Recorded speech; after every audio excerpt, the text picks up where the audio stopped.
Well, give me a tripod. This thing is on your shoulders.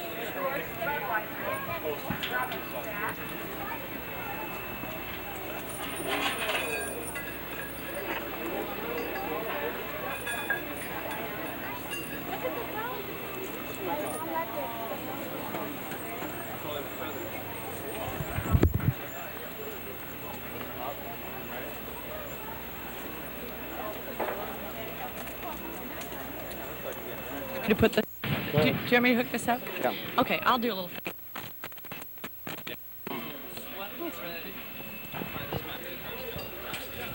Good afternoon. We're here at the Clydesdales. They're prepping the Clydesdales for their little show this afternoon for us. They're going to walk around Lindendale Park.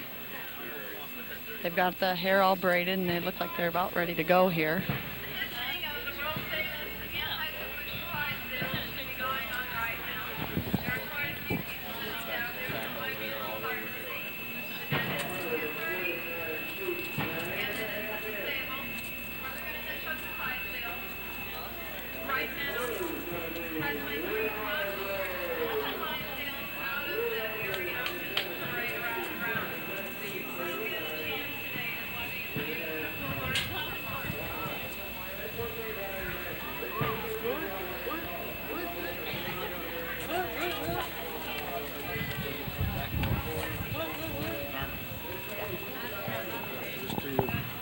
Norma, get the guy's name and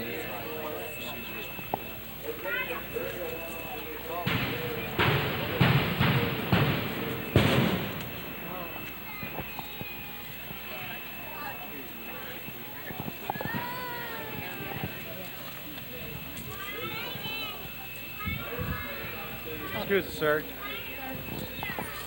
Excuse me.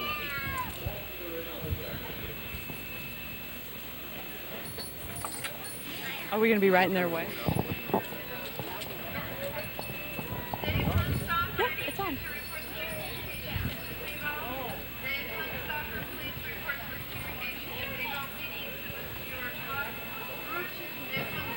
The harnesses.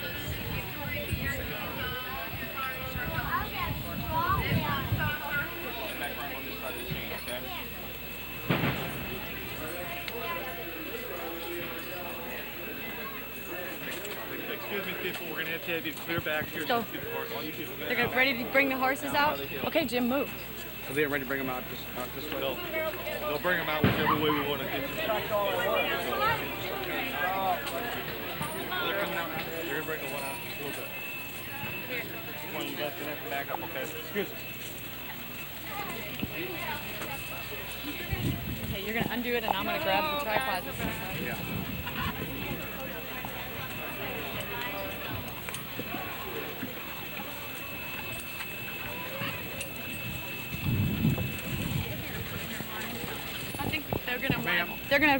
They're trying to get through. Excuse me. Oh, okay, they're going through here. Ready? I've unhooked the sound. There's no reason for us to have a mic on. You want to put them out on this side? This side? Okay.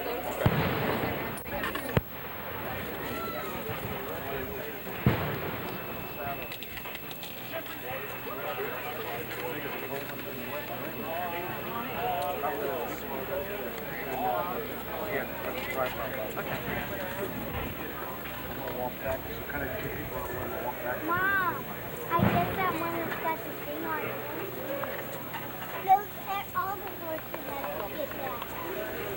That's where the south of the song is.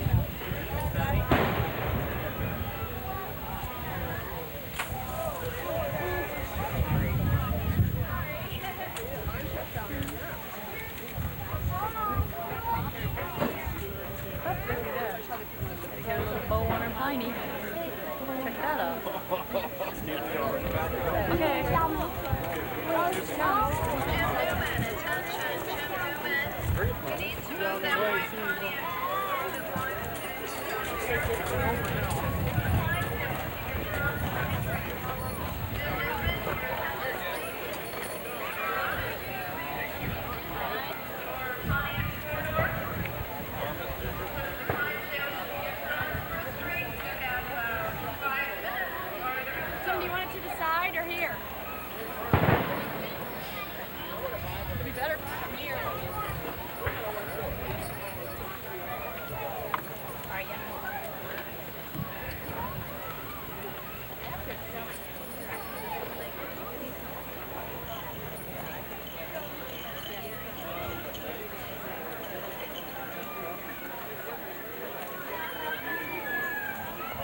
should be.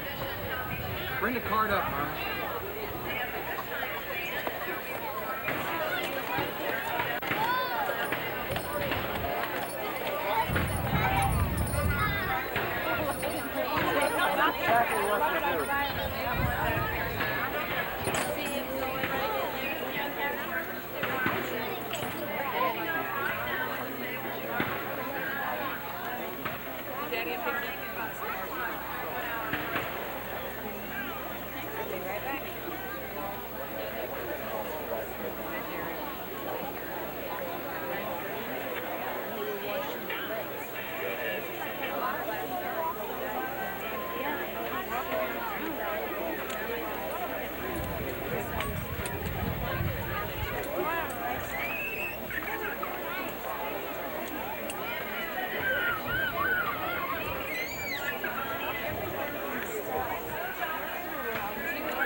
No, that's fine.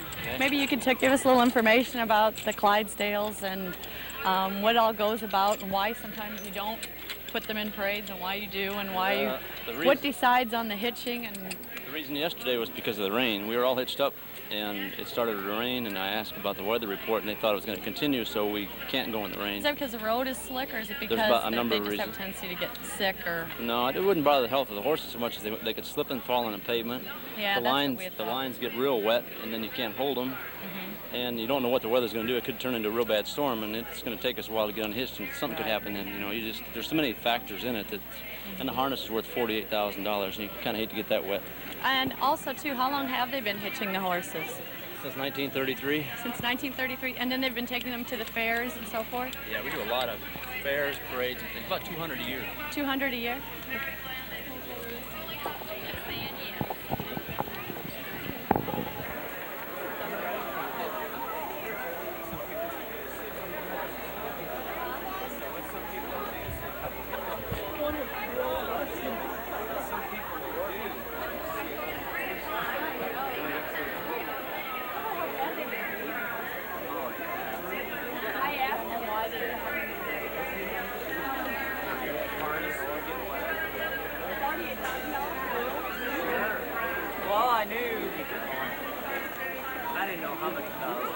I thought per horse probably about, I don't know, I was thinking about $5,000 or $6,000 a horse. So that would be, yeah. And then he said because I know just how much, like the Buccaneers has to pay for.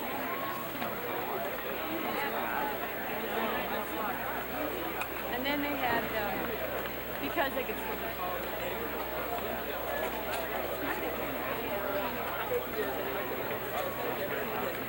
We missed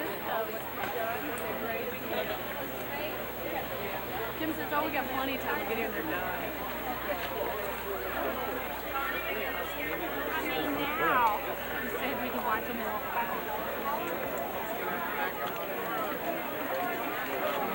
That's what I said.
proper clutch, huh?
I think we're cooling off in the shade there, bud, huh?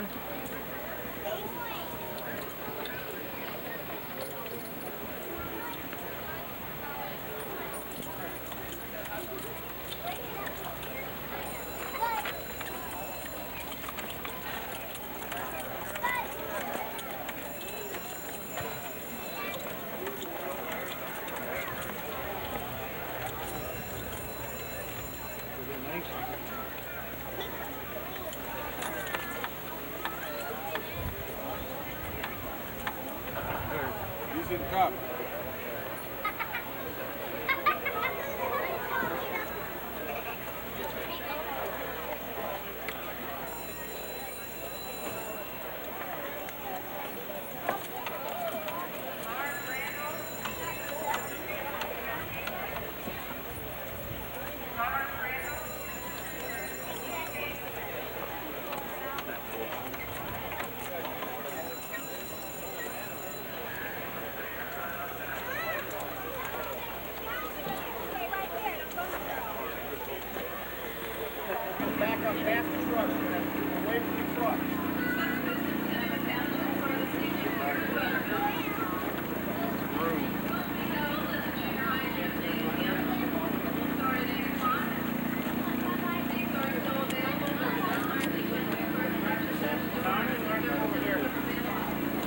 Norma. Okay, Dennis.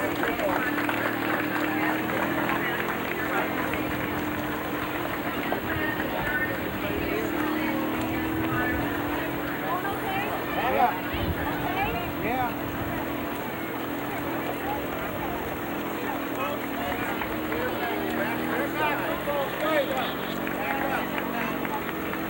Where's Ray Morris?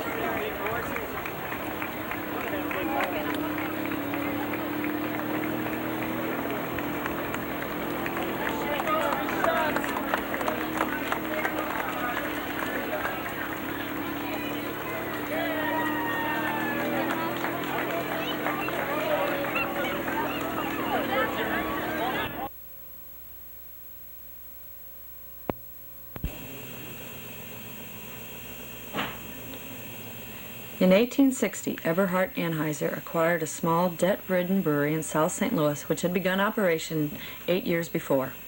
The following year, Anheuser's daughter, Lily, married a young St. Louis brewery supplier named Adolphus Busch. Young Adolphus joined his father-in-law's brewery as a salesman, later becoming a partner and eventually earning his position as the one who took the faltering local brewery and built it, in his own lifetime, into an industry giant. Adolphus Busch is considered the founder of Anheuser-Busch. Busch was a pioneer with his rail-side ice houses, refrigerated rail cars, and the use of pasteurization in the brewing process. In 1876, the far-sighted Busch collaborated with his close friend, Carl Conrad, to create a new beer brand, Budweiser. Using time-consuming traditional methods and only the finest barley malt, hops, and rice. It was an immediate success, followed by Michelob, introduced in 1896 as a draft beer for connoisseurs. With his flair for promotion, Busch gave out pocket knives with a picture of himself inside a peephole in the handle. His brewery became a showplace as his red and green wagons, pulled by the finest of horses, delivered premium beer throughout the city. A natural salesman with fine quality products, Busch pushed annual sales past the 1 million barrel milestone in 1901. August A. Busch Sr. took charge of the company when his father died in 1913 and was met with three immediate crises: the First World War, Prohibition, and the Great Depression. As Prohibition stopped beer production, Busch steered the company into other endeavors, producing corn products and ice cream while introducing commercial refrigeration units and even truck bodies. He also introduced Bevo, a non-alcoholic malt-derived beverage, as well as a number of carbonated soft drinks. August A. Busch Jr. succeeded his brother Adolphus Busch III and led the company as it built 8 branch breweries, pushed sales to 34 million barrels, introduced Busch beer, and increased corporate diversification. August A. Busch III, after 20 years' experience in every major facet of the business, was elected president in 1974. Then, in 1977, he was elected chairman of the board. Under his leadership, the company continues to solidify its position as a leader of the U.S. brewing industry. Now here are some facts about the Clydesdales. In early April 1933, the Budweiser Clydesdales 8-horse hitch proudly thundered down Pestalozzi Street in front of the brewery. The magnificent animals were a gift from August A. Busch Jr. to his father to mark the end of Prohibition. From there, they went to the Empire State Building in New York City and on to the White House to deliver the first post-Prohibition case of Budweiser. Since that time, the Clydesdales have become the most recognized and loved corporate symbol in the nation. 3 separate touring hitches based in St. Louis, Missouri, Merrimack, New Hampshire, and Romoland, California travel nearly 90,000 miles each year to appear in parades, festivals, rodeos, state fairs, and other special events. And still they cannot meet only a fraction of the requests for appearances each year. In an effort to help preserve and perpetuate this majestic breed, the company established its own Clydesdale breeding operation a number of years ago near Grant's Farm in suburban St. Louis. Today, nearly 100 champion soured purebreds, each with impeccable lineage, comprise the largest herd of Clydesdales in the nation.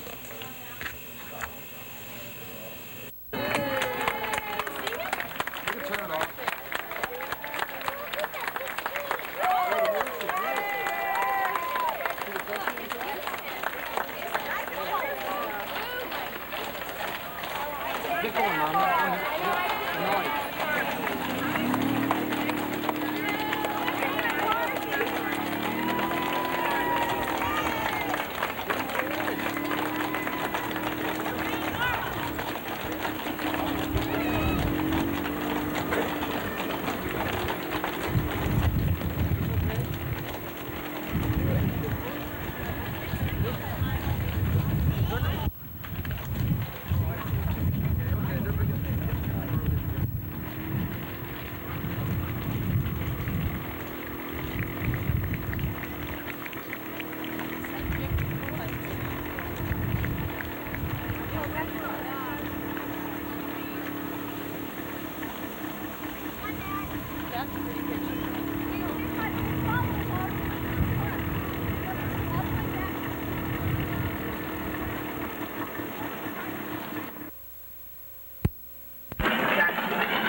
do with that claw for 8 hours.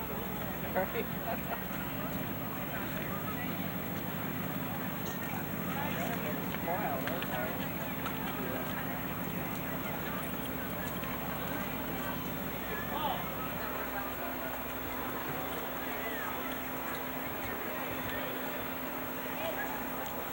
Stopping out of the shade tree, there's a few horses up. There's two of them around the corner.